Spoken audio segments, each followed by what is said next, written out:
بسم اللہ الرحمن الرحیم۔ السلام علیکم۔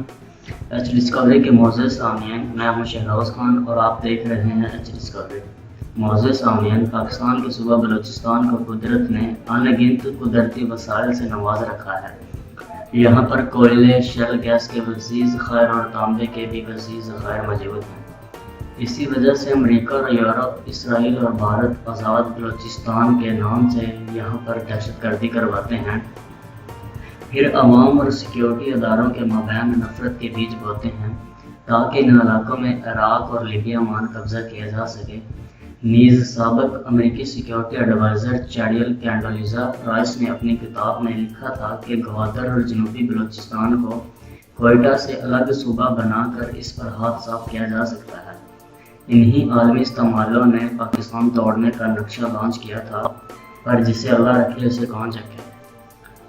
ابھی اس سرزمین پر پاک ہستیوں اور قابل ترین دماغوں اور سرفروش مجاہدوں نے اپنے لوگوں کی قربانی دے کر اس کی حفاظت کی ہے۔ آج کی ویڈیو میں ہم آپ کو اس پاکستان کے سونے کی ایک بڑی کان کے بارے میں بتائیں گے جو یقیناً آپ کے لیے حیران کن ہوگی۔ ساتھ ہی ساتھ اس سونے کی کان کے پیچھے ہونے والے مکروہ دھندے کے بارے میں بھی آپ کو آگاہ کریں گے۔ لیکن اس سے پہلے ضروری ہے کہ آپ ہمارے چینل ایچ ڈسکوری کو سبسکرائب کر لیں اور ساتھ گھنٹی کے بٹن کو پریس کر لیں تاکہ آپ کو ہماری آنے والی ایسی اور ویڈیو آسانی سے مل سکے۔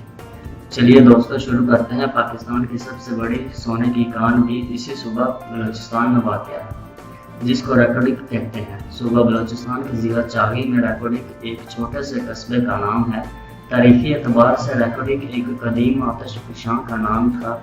اس علاقے کو قدرت نے سونے، تانبے اور شیل گیس جیسے نعمتوں سے نوازا ہے۔ پاکستان کی سب سے بڑی سونے کی کان اسے ریکوڈک کے نام سے بھی جانا جاتا ہے۔ یہ یہاں واقع ہے۔ آئیے اس سونے کی کان کے متعلق جانتے ہیں اور حیرت انگیز حقائق آپ کو بتاتے ہیں۔ نمبر 1، پاکستان کے صوبہ بلوچستان میں واقع ریکوڈک دنیا کی 5ویں سب سے بڑی سونے کی کان ہے، اور اس کان میں اتنی زیادہ مقدار میں سونا موجود ہے کہ اسے نکالنے میں 50 سال سے زائد کا عرصہ لگ سکتا ہے۔ نمبر 2، سونے کے یہ پہاڑ 100 کلومیٹر سے زائد کے رقبے پر پھیلے ہوئے ہیں۔ نمبر 3، یہاں ایک تخمینہ کے مطابق 54 ملین ٹن سے زیادہ سونا پایا جاتا ہے۔ نمبر 4، ان پہاڑوں میں پائے جانے والے اس سونے کی مالیت 200 ارب ڈالر سے زائد بنتی ہے۔ یاد رہے پاکستان پر کل بیرونی قرضہ 91 ارب ڈالر ہے۔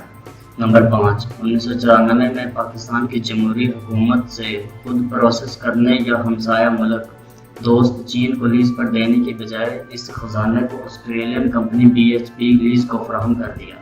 نمبر 6، 2004 میں BHP نے سونے کے ان ذخائر کے حقوق تھیتھیان کاپر کمپنی کو فروخت کر دیے، اور اس نئی کمپنی کو یہ اختیار حاصل تھا کہ وہ یہاں سے سونا نکال کر بغیر اسٹیٹ بینک آف پاکستان کی اجازت کے اسے ایکسپورٹ کر سکتی تھی۔ نمبر 7، کمپنی نے پہاڑوں سے سونا دریافت کرنے کے لیے 400 کلومیٹر کے رقبے پر قبضہ کر رکھا ہے۔ اس علاقے میں ایک ایسٹر بھی ہے جہاں پر سونے کو خام حالت میں جہازوں پر لاد کر بیرون ملک میں لے جایا جا رہا ہے، حتیٰ کہ اس کا کوئی بھی حساب کتاب نہیں ہے۔ نیز قابل مذمت بات یہ بھی ہے کہ اس ایسٹ انڈیا کمپنی نے ایک بھی مقامی ملازم نہیں رکھا، یہاں تک کہ گیٹ کیپر بھی نہیں۔ نمبر 8، ان پہاڑوں میں سونے کے علاوہ تانبے کے ذخائر بھی بڑی مقدار میں پائے جاتے ہیں۔ نمبر 9، اس مقام پر دنیا کے دوسرے بڑے شیل گیس کے ذخائر بھی موجود ہیں جو پیٹرول کے متبادل کے طور پر استعمال کیے جا سکتی ہے۔ نمبر 10، اس پیش قیمتی ذخیرے کا حال بھی پاکستان کے دیگر منصوبوں کی طرح ہی ہو رہا ہے۔ اس کا ٹھیکہ غیر ملکی کمپنی کو دے دیا ہے، جس میں بھی بے انتہا کرپشن کا عمل دخل ہے، جس سے قومی خزانے کو بہت معمولی سا فائدہ ہی پہنچایا جا رہا ہے۔ اور سب سے حیران کن بات یہ ہے کہ اس علاقے کو کسی بھی قسم کے آرڈر سے مستثنی قرار دیا گیا ہے، یعنی نہ کوئی جانچ نہ کوئی پڑتال کہ کتنا سونا نکلا اور کتنا باہر بھیجا گیا۔ اس ریکارڈنگ پر بھی ہمارے بہت سے محبین وطن لوگوں نے آرٹیکل لکھ رکھے ہیں کہ پاکستان کے عظیم سرمایہ کو غیر ملکی کمپنیوں کو ٹھیکے پر دے کر اس کو ضائع کیا جا رہا ہے، اور یہ عظیم سرمایہ غیر ملکی کمپنیاں اپنے ملکوں میں بیچ کر پاکستان کو نقصان پہنچا رہی ہیں۔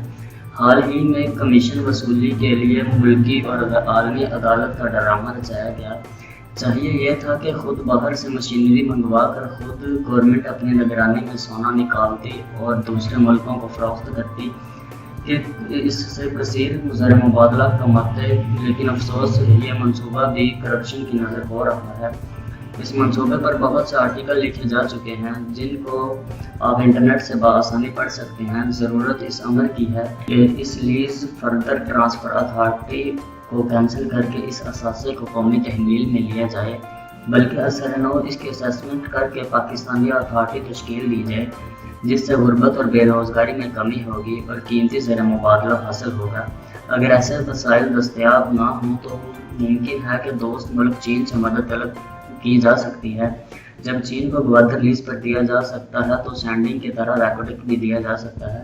معزز سامعین، آج اس ویڈیو کی توسط سے ہماری عمران خان کی حکومت سے یہ درخواست ہے کہ خدارہ اس معاملے کی طرف بھی نظر ثانی کیجیے اور اب تک ہونے والے اس مکروہ دھندے کے پیچھے لوگوں کو بھی نکال کر سامنے لے کر آئیے۔ معزز سامعین، کیا آپ سمجھتے ہیں کہ وزیر اعظم عمران خان کی حکومت کو اس معاملے پر توجہ دینی چاہیے، ہاں یا نہیں؟ اس بارے میں ہاں یا نہیں میں ہمیں اپنی رائے سے آگے ضرور آگاہ دیجیے گا۔